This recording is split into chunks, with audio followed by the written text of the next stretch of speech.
Hello, my name is Anna, and welcome to Spark of Light channel here on YouTube. Today we are going to do something fun together. We are going to have tea time. I'm sitting here with my big cup of warm tea, and if you would like to join me, please do make yourself a cup of tea. I'm going to share a story of a past lifetime that I've seen, of me being a witch. And it's a quite nice story, even though it's sad at the end.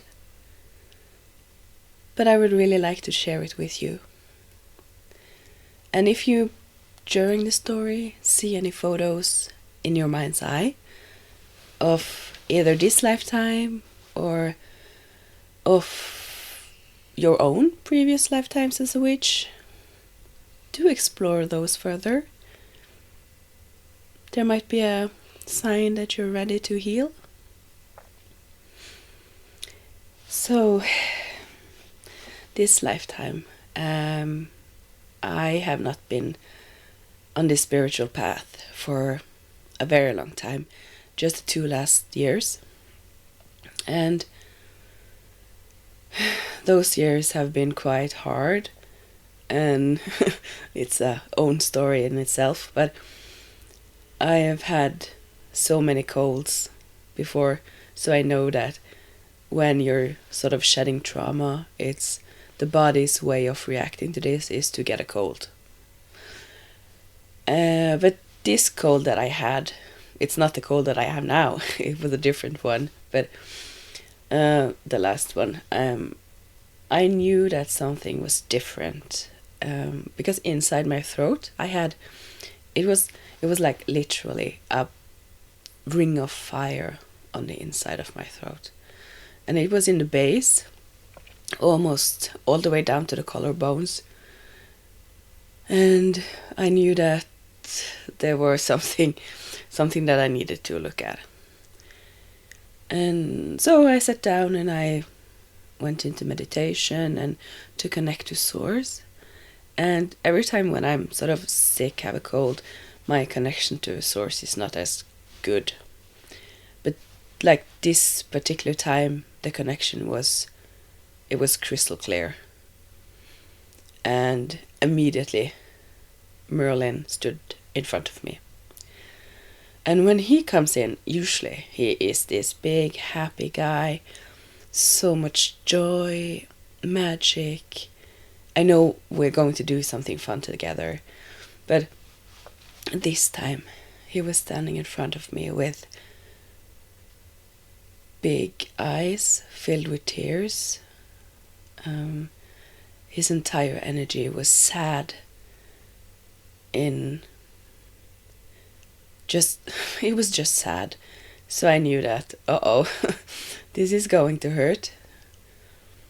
And he took my hand and we went. And when I see things, it's in my mind's eye. And I'm sorry. We are landing in a big forest, in this magical green forest. And in front of me is a small cabin. And there's light in the windows. There's coming smoke out of the chimney.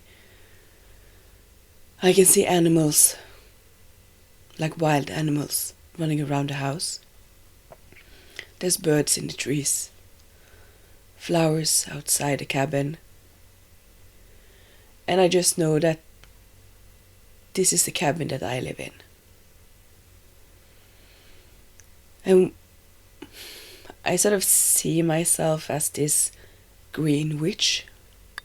I live in the forest all by myself with a black cat. I live quite a bit from the city, and I don't know what sort of year we're in, maybe 1800s. The clothes sort of guides me to that time. So I'm just keeping mostly to myself out in the forest. I'm interacting with the animals. They love me, I love them. I love the forest. I talk to the trees, I talk to the ground. I live of what the forest gives me and what I cultivate on my own. I am no threat to anybody, truly. And I'm living my best life. I'm so happy. And then I see people know that I'm a witch, like a good witch.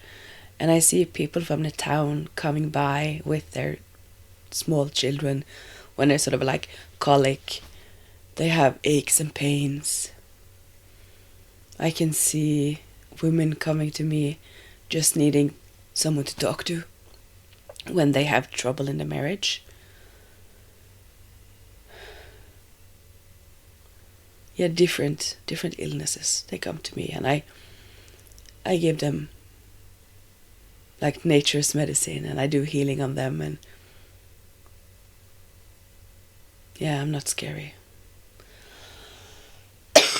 And then the scene sort of shifts, and I can see the men in the town, the one who's in charge.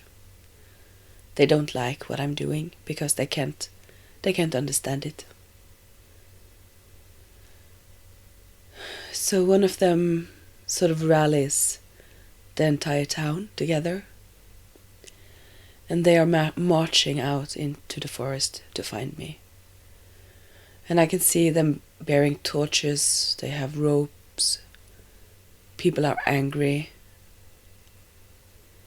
and I know that they're coming. So I don't put up a fight. I'm calm. I'm sad, but I'm calm. And I'm not shown that I'm hanged, but afterwards I see myself hanging in the tree nearest to my cabin. Everything is quiet. The people have left. It's just the forest and it's me. And I can see my cat sitting, looking at me, sad. And the animals of the forest comes by, grieving the loss. And I can hear the wind blowing in the trees, sort of playing a sad song. I can hear the trees mourn. And that night, people from the village that I helped, they come by, so quiet, with flowers, putting them down by the tree, crying. Everything is so soft and quiet.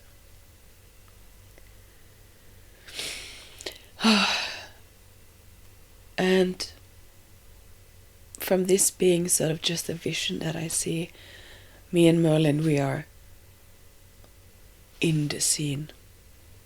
And Merlin is, by magic, bringing this body, this dead body of mine, brings it down to the ground, and he starts doing healing on the body. And his hands are moving in circular motions over, and I can see cold lights, almost like glitter, coming out, doing healing on the body of the trauma that it's endured.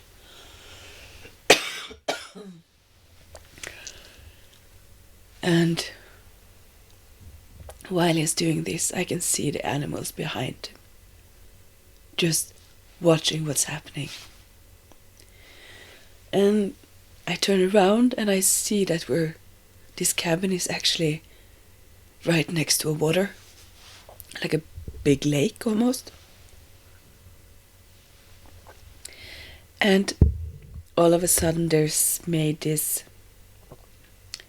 like in Viking times, they would put a dead body on a boat, and set fire to the boat and just push it out into the lake. So that is what we're doing. We are collecting sticks, trees, and we're putting my body on this. And we are pushing this raft out into the lake. And when the body is quite a bit from the shore, Merlin makes it sort of, the flames catch fire. And the burning happens really fast. And I can see the ashes from my body being taken by the wind and brought back to the land. And when I see these ashes move to the ground, I just know that in this lifetime I loved the earth. And my ashes is my token of love to the ground, that my body can help fertilize this beautiful earth. And then I'm crying. And I'm crying. So it's quite beautiful, even though it's sad.